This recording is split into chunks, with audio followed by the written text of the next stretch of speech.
Hi, you're on the This is Crime channel. I'm Matilda. Listen to my new story. The Poisoners of Nagyrev, 100 years ago in the Hungarian village of Nagyrev, formed a kind of murder syndicate consisting exclusively of women. The exact number of their victims is unknown, but according to unofficial sources, there were more than 300 of them. On a rainy summer day in 1911, Zsuzsa Olak was cooking her husband a traditional Hungarian dish, goulash. What was unconventional about this goulash was that in addition to meat and other common ingredients, it contained arsenic, which 18-year-old Zsuzsa had extracted from fly fishing tape. In this way, the young beauty, forcibly married by her parents to an old man and hating her husband with every fiber of her being, wanted to get rid of him. This way of widowhood was recommended to Ola by Julia Fazekas, a midwife who had appeared in Nagyrev shortly before. Fazekas's husband had disappeared without a trace, and one can guess how. After tasting the goulash prepared by his young wife, the elderly husband, Zsuzsa Ola, died. Everyone in the neighborhood considered the death of the elderly man to be natural, so no one had any questions. This was the beginning of the activities of the poisoners from Nagyrev and neighboring Tisakert. However, after the poisoning of Zsuzsa's husband, she and Julia kept quiet for 3 years. But in 1914, they came out of the shadows and started producing arsenic potions, as the demand for poison in Nagyrev and Tisakert began to grow. Now, for a reasonable fee, any wife could send her unwanted husband to the cemetery without fuss, trouble, or unnecessary questions. The couple did not take orders from men, old maids, and mistresses. At first, their poison was intended only for unloved husbands. However, later the extract poisoned not only them, but everyone else. And this continued for 15 years, until 1929.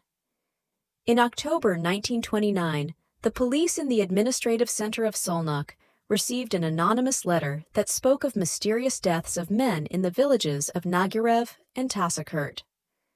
The police chief summoned 2 bright subordinates, Bartok and Frieska. "It's probably just a prank," he told them, after reading the letter aloud. "But just in case, go there and see what's the matter." In Nagyrev, Bartok and Friescu first of all went to the local inn. 4 local men were there at the time. The policeman bought them some wine, and after a couple of drinks, they began to question them cautiously. As soon as they talked about the mortality rate of the male population of Nagyrev, the men became quiet, and the police noticed fear in their eyes. Only one of the 4 agreed to speak, and he said only one phrase: "Go to our priest. He will tell you everything." The priest looked as frightened as the others. After leading the officers into the room, the first thing he did was to draw the curtains, and then he said, "We are living in the shadow of death here. For no apparent reason, sturdy, healthy men suddenly die. This spring, when Mrs. Sabo's father died, there were rumors that she and Zsuzsa Ola had poisoned him. I went to Mrs. Sabo and asked her a series of questions. She, of course, denied the rumors, but before I left, she treated me to a cup of tea. An hour later, I began to feel very ill. A medical friend who came to see me is convinced that Mrs. Sabo poisoned me. You see, gentlemen, there's no doctor or policeman in these villages. All death certificates are signed by the local paramedic, who is a close relative of Mrs. Ola. You'll find her a formidable opponent, and if she finds your visit dangerous, you will die. Superstitious peasants fear her, and the midwife Julia Fazekas. They believe these women have supernatural powers, and since Fazekas is a midwife and Ola is a nurse, they have access to almost every home. I believe that these killings were originally caused by the poverty of our unfortunate peasantry. The disabled, the elderly, the children were sometimes an overwhelming burden on our poor. Then came the turn of drunks who beat their wives. These men gradually disappeared. In these places, women under the leadership of Ola and Fazekas took over. In these villages, women are completely dominant, and the men are afraid for their lives. As the policeman walked away from the priest, the silence was suddenly cut by a wild shriek. Drawing their pistols, the policemen rushed to the inn from which it came. There, Frischka stumbled over the body of the man who had advised them to go to the priest. The man, who by this time was already dead, turned out to be the uncle of Mrs. Sabo, who had attempted to kill the Holy Father. Since the uncle talked too much, the niece decided to punish him and warn the others against rash actions right under the nose of the police. The paramedic to whom the corpse was taken wrote in his report that the man had died of alcoholism. The detectives said nothing to this, but they were fully convinced that there had been a murder and decided to follow the residents of the two supposedly quiet villages. But the surveillance yielded no results, and then Frischka ventured on a risky step. He went to Sabo and accused her of murdering his uncle.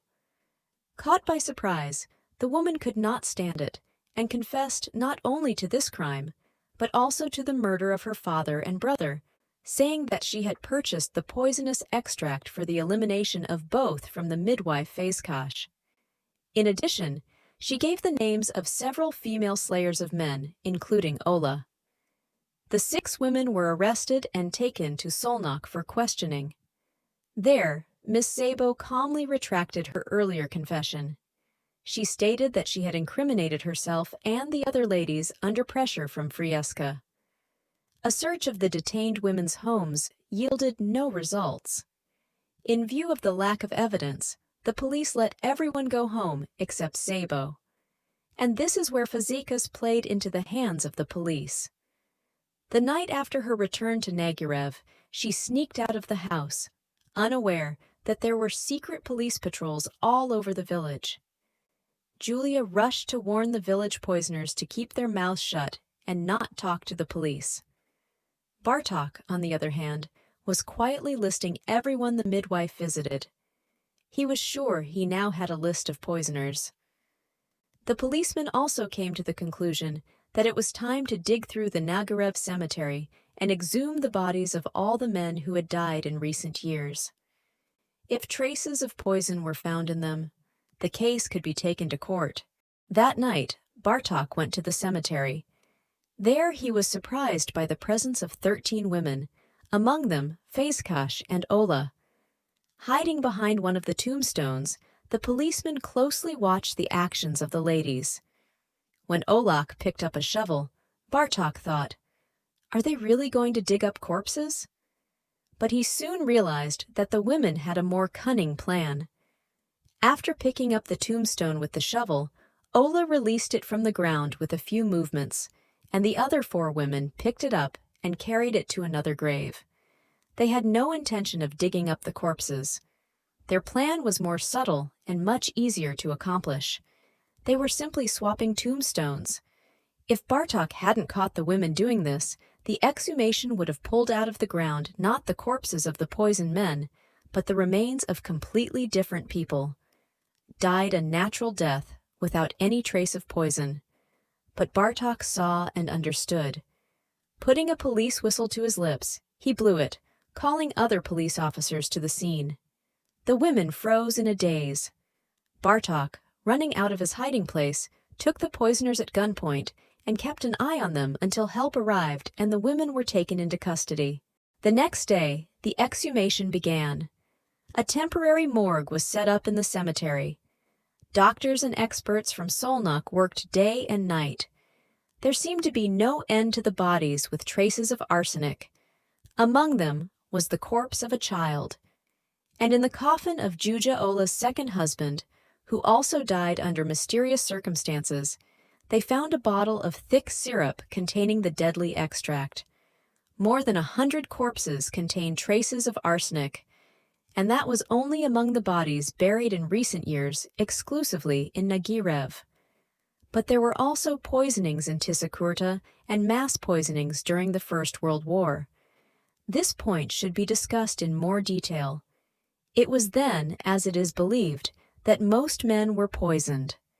The fact is that many of the inhabitants were taken to the army to fight in the First World War, and there was a prisoner of war camp near the villages. Married women who were left without male attention began to visit there.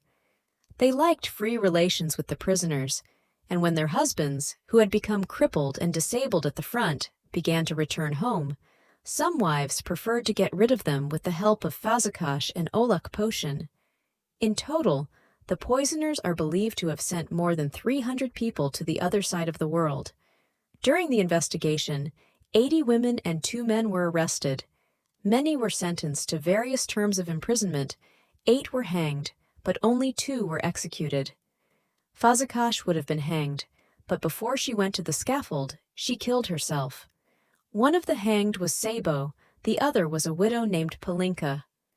After poisoning her husband, she did not rest, and within 2 years she sent 6 other relatives, her parents, 2 brothers, the wife of one of them, and an aunt, to the grave in the same way. After that, she became the sole owner of a good house and a substantial piece of land. Palinka was very sophisticated. First, she would slip a small dose of a potion into a potential victim to make them convulsive. Then, she would rush to town to buy a drug that she said in a knowing tone of voice would help the candidate to die. And she did buy the medicine, but poured it into another container and poured the fazakas mixture into the medicine bottle.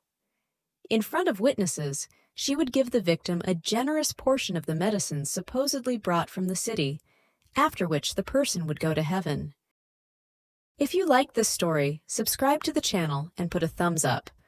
Look forward to more stories from the team of our channel. This is Criminal.